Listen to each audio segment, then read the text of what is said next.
So, welcome everybody to the Faron Backwoods, which sounds a lot less like a mystical land full of adventure and wonder and a lot more like that weird place from Deliverance. Does anyone else hear dueling banjos? Now, as you can see, our beacon shines beautifully from the sky, pretty much pinpointing where we're supposed to go. I normally don't use beacons to actually direct me to where I need to go, because this game is actually quite linear. But if you ever need to find something like a goddess cube or a heart piece, and you know where it's located on the map, you can usually put a beacon over it just to get a good idea of where you're supposed to go or how you're supposed to get there. So it does have a use, I just don't find myself using it too often for anything in particular. Now, once we go over here, we'll meet a Goron being swarmed by these red enemies, simply known as red Bokoblins. There are multiple types of Bokoblins in the game, and in fact, I'd argue that these are the most common enemies, which is weird, because I don't think that there's any other game where Bokoblins are the most common enemies besides Wind Waker. But basically, they attack in swarms usually, and they have various kinds of weapons, from clubs to stun rods to machetes. These guys are the box standard Bokoblin, and they're really not particularly difficult. They're excellent at blocking your attacks, though. So the two ways that you're going to want to get in and get out of their attacks are, first, attack them from behind, or use a spin attack so you can down them, or if you're like me, I'll just use a shield bash so I can deflect their attack and flail away at them. I'm pretty sure that's how they intended for you to fight them, but if not, you can just swing the Wii Remote around like an idiot, and 90% of the time they won't be able to block it. They are excellent at blocking, but that doesn't mean that they can block things forever. Now, this guy over here drops an ornamental skull, which unfortunately I don't have time to pick up before this guy starts talking to me. His name is Gorko The Goron, and he is a scholar here down on the surface, which is weird because he's got a soul patch and arm tattoos like Gene from God Hand, so I really think that he looks like the type of person who'd be against all academics. But anyway, he's going to educate us on Skyloft, a mysterious land in the clouds. Yeah, because I don't know anything about that.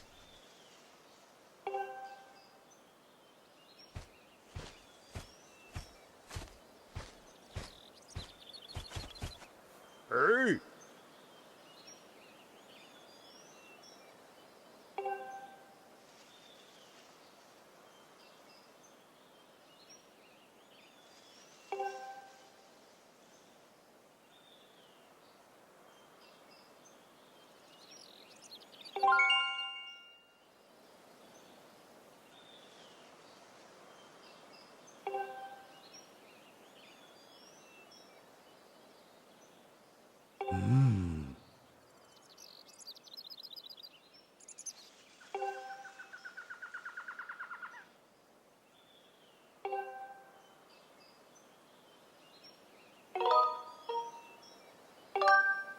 Oh!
Oh!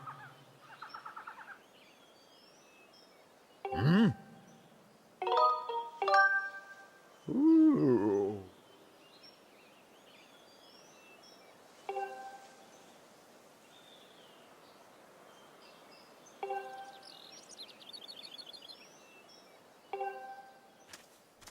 So yeah, that was all bullshit.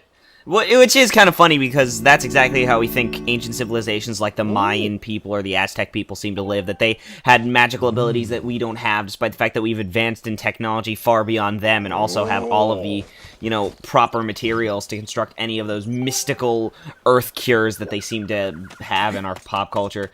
But whatever. So over here is the ornamental skull, which is another treasure. It can be obtained from Bokoblins, and it's pretty common to find them in things like treasure chests. I believe this is actually our first treasure that we've actually obtained. In fact, yes, it is.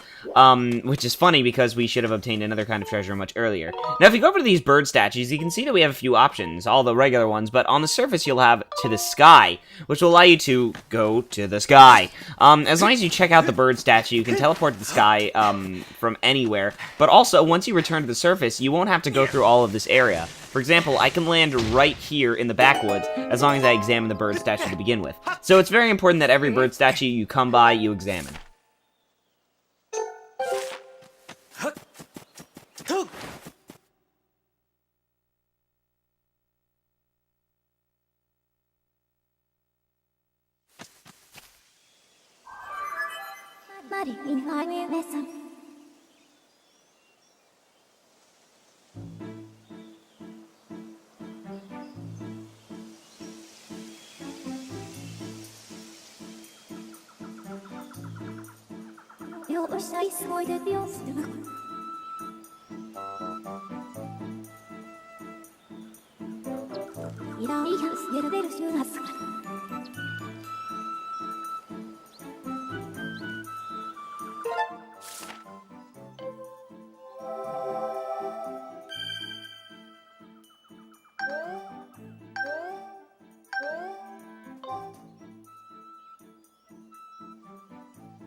And so here we are in Faron Woods.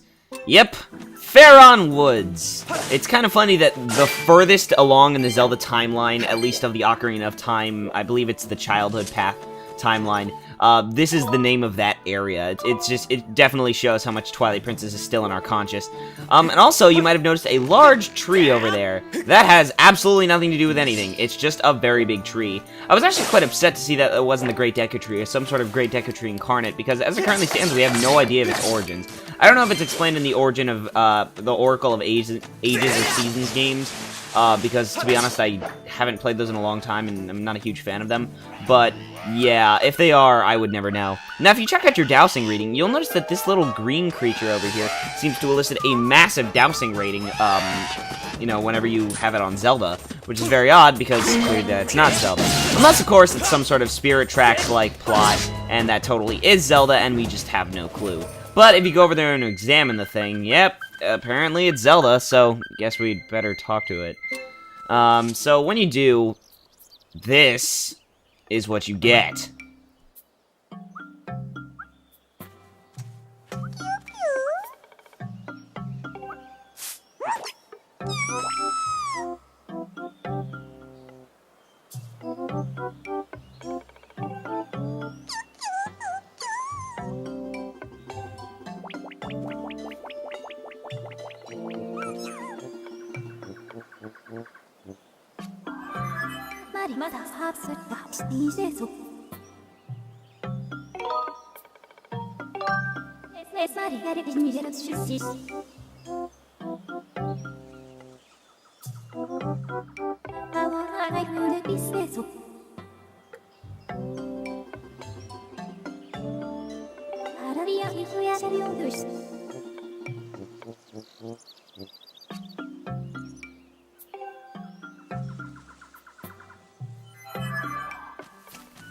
Yeah, I don't know about you guys, but I'm like 90% sure that that thing is not Zelda. But at the very least, it's got something to do with Zelda, so we should probably go and interrogate it. Like Jack Bauer or Solid Snake. Now, as you can see, the thing's just kind of standing there innocently, amazingly enough, not crapping its pants in terror over the fact that there are small birds everywhere. Because this thing seems to be afraid of nearly everything else. So he's actually going to run around and you're going to have to give chase. You obviously can't just scare him. I mean, you're supposed to, but you can't just scare him because that would make you a terrible person. And let's face it, I am not a terrible person. So you actually need to go behind these mushrooms and start slashing at them. I actually got distracted because Fee basically talked to me about asking her things, so she talked to me about me talking to her, making it some sort of strange conversational inception of some sort, and I ended up just kind of getting very distracted and going around and killing everything. So, yeah, I apologize about that. However, whilst running around like an idiot, I managed to remember to push this log down, something that I don't remember to do 9 out of 10 times, and I also found ourselves an Amber Relic, which is probably the most common treasure in the game. I guess you could think about it like, you know, like a joy pendant in Wind Waker. Just the most common thing that you're gonna find. So once I finally got my head out of my ass and decided to start chasing this thing down, what I decided to do was hit each mushroom. Now you'll notice that whenever you hit mushrooms, these little glittering spores come out of it. You can bottle these up and use these as a little magic source. You'll get them as an item later on for a side quest, assuming that you actually decide to do it. But these regular mushrooms will give you, I think it's called magic spores, and then you can get glittering spores from glittering mushrooms. And the glittering spores basically have the same effect of magic spores, except they come in groups of 5, and basically you can pour them on certain things to, you know, have certain things happen. Like you can pour them on rupees to either monetize them, or perhaps get something like a root pour, which will sap your rupees. So it's essentially the magic powder. You just, you know, pour it on everything and see what happens. But once we finished scaring the living daylights out of this thing, he'll eventually tell us that his name is Machi of the Kikwi tribe. I assume that they're a tribe because there's like a bunch of them. I mean, there's only like 4, so I guess perhaps they're just like a gang, maybe just a pack. You know, who knows? But anyway, he says that their village elder probably knows something about Zelda, this girl that we're talking about, and apparently she came into contact with this thing and caked her in his aura. I'm not entirely sure how that happened. I think she'd literally have to have hugged the thing for it to give off a false dowsing rating. But nonetheless, as it currently stands, he's the only thing that we know about with Zelda, other than, of course, the village elder that he's going to mention in a moment. So we're gonna have to go and chase her, the village elder down. And after she marks Machi on her map, you're basically not going to be getting him as a dowsing rating again, so it's a very convenient way to travel the area, just to hold the sword out in front of you and find out where you're supposed to go next, because it won't keep putting you in circles, having you go and search for the same exact Kikwi over and over again, which is very nice because, I mean, that is a complete possibility. You never know with this kind of game. But once you've done that, she proposed that you continue searching for Zelda, which I had absolutely no intention of doing. I was just going to shut the Wii off and then break the disc and never play it again, which I'm sure some people have totally done. This game does, after all, have a rather poor reputation in some circles of the Zelda community. But anyway, once he's done talking to you, you can now pull out your dowsing reading and notice that even if you point it in Machi's face, it's never going to read Zelda again, because, as previously mentioned, she removed him from the dowsing list. However, we can now find the village elder using our dowsing reading, which is actually not that accurate, because quite obviously, even though you have a dowsing reading, it'll just point you in the general direction of it. Think of it as the directional mic from Metal Gear Solid 3 Snake Eater. Just because you know the general direction of it doesn't mean that that's actually the way that you're going to have to travel to get there. So just be warned that, you know, occasionally you're going to use it and you're not going to be able to actually get there from there. So, for example, I was able to see the village elder from where I stood, but on the same side of the coin, I can't get there and I have to travel around him. So, don't necessarily use this thing as a navigational device, just kind of a GPS, I guess, if you will. Or perhaps the other way around. I'm not sure which one is more accurate, though it seems quite obvious to me. So if you haven't been able to tell thus far, my style while playing this game is running around like a complete idiot and trying to pick up everything that I can. So yeah, I do get distracted by trivial things, and thus you'll see cuts like that happen. For example, that cut that I did while I was searching for Machi ended up being, I think, like 2 minutes long. And obviously no one wants to watch that, especially if they're watching this as an informational guide. But anyway, over here we have a brand new enemy. This, my friends, is an Octorok. I think the Octorok in the original Legend of Zelda was the most common enemy you'd experience on the field. So you could almost argue that the Octorok was kind of like the mascot of Zelda enemies. I really don't know what you'd call them in this case. Personally, I would say Keese, and in the case of Wind Waker, it'd be Choo-Choo Jellies, and in this game, Bokoblins. But yeah, these land Octoroks, as they're called, are really not difficult. All you have to do is deflect their rocks at them, and there are 2 ways to do it. One is with the shield, and the other one is with the sword. You're gonna have to shield bash to deflect the rock, as opposed to just holding your shield out like you would in the other Zelda games. But with the sword, you're actually going to have to do a precise strike in that direction. So for example, if you strike diagonally, you'll send the rock to the floor or to the sky, as opposed to sending it back at them. So only a horizontal or vertical strike will usually send it back at them. And even then, I think a vertical strike or horizontal strike, you know, thankfully, because this is a video game, would not actually do it in real life. So I usually just tend to do the shield because I'd rather have my shield take damage than myself take damage. because that's just the type of player I am, but I'd rather none of them get damaged, so just make sure that you're very accurate with your strikes.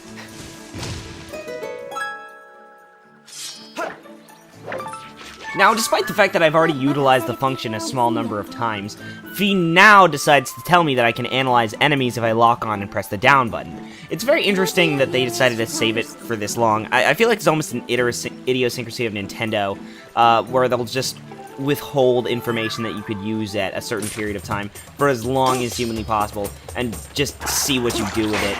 I remember specifically Star Fox. They used to have a lot of like basic moves and maneuvers that you could do, and they'd constantly remind you of them. You know, even later in levels, like using the boost to chase enemies after learning that the boost could get you through small areas and stuff. I think it made more sense in that game, though, because they at least let you know that there were multiple uses for things like the boost. But it's very odd in this game, especially, you know, where you could have already examined certain enemies and gotten a bit of information on how to fight them, which definitely would have saved your health and shield bar and battle ranking and all that. So as you might have noticed, you'll have to be pretty careful about your acrobatics. I accidentally hit the side of that thing, and luckily I didn't break my face, but unluckily I had to climb up that whole thing again. And while that wasn't particularly annoying, sometimes it can be later on in the game when some of the area's designs become a little bit more tricky. Now over here we'll find the village elder Bucha, or perhaps Bucha if he is Yiddish. The village elder will basically say that he saw a young girl with blonde hair run by him. And he was very worried about her because they're a bunch of monsters. Great, what a caring individual. But he didn't do anything because he was more worried about his tribe. Great, what a caring individual. I mean, yeah, sure, he's still caring, but, I mean, it's not for the person that matters to me, so thus, I am officially mad at him. Yeah, it doesn't really matter. Anyway, what I find rather funny is, I feel like this is almost a joke that Nintendo's making at their own expense. They give you a rather ham-fisted explanation as to why he doesn't remember where Zelda went to. And his explanation is essentially, I'm so worried about my tribe members that I can't actually remember where she went. A lot of Zelda games tend to have this little mentality of them where, you know, you'll meet a girl and she'll be like, oh, if you help me find my 5 cats, I'll tell you where to go next. So I almost feel like that's a joke at Nintendo's own expense, and their history of having stupid or pointless side quests for you to advance, but at the same time, I also feel like it could just be a completely earnest attempt to give you a reason. It does feel a bit too satirical for it to be an actual reason, and I really do doubt veterans like Nintendo would think that that is a legitimate reason that a player would accept, but considering some of the other things that happen in this game, I really don't know what to think anymore. So Fi will come out and actually give you a new dowsing measure, this time for Kikwis themselves. So you're gonna have to switch off of Zelda by pressing and holding the C button and changing it to Kikwis on the left-hand side of the menu. Just a thought, because I actually forgot to do so while I was searching for them, or I actually think I switched back to Zelda and didn't remember how to switch back afterwards, which was a bit embarrassing, but nonetheless, we've now been given our objective, so join me in the next part when I go through Faron Woods in search of the Kikwis. Oh boy, fetch quest. I'm so excited.